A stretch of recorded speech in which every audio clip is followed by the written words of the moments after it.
يا جزاك الله خير، ما شاء الله، تعال عليكم على أحسن ما يكون. الله يخليك، جزاك الله خير. بإذن الله المرات القادمة أكيد معاك حنكون إن شاء الله، إذا كنا يعني طول العمر بقية إن شاء الله. جزاك الله خير.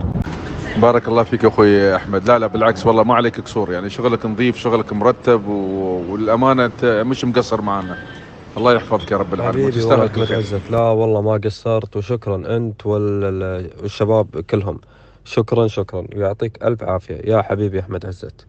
لا ما عليه يا حبيبي، الله يسعدك ويوفقك إن شاء الله. الحمد لله كل شيء تمام، وصلت الكويت صار لي ساعة. شكرا شكرا، كانت إغامة سعيدة والله، يعطيك ألف عافية. والله العظيم توني عند الوالد أسولف عنك وأخوي محمد وأهلي.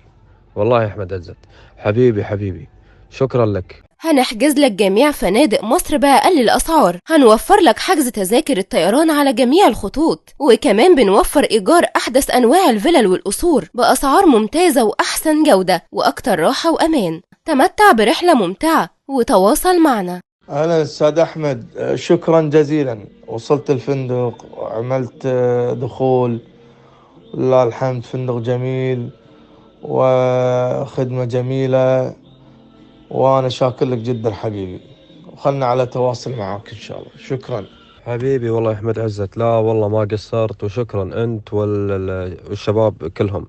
شكرا شكرا، ويعطيك ألف عافية يا حبيبي أحمد عزت. تمام تمام يا أحمد، تمام تمام والله، وأنا عاجز عن الشكر لك والله.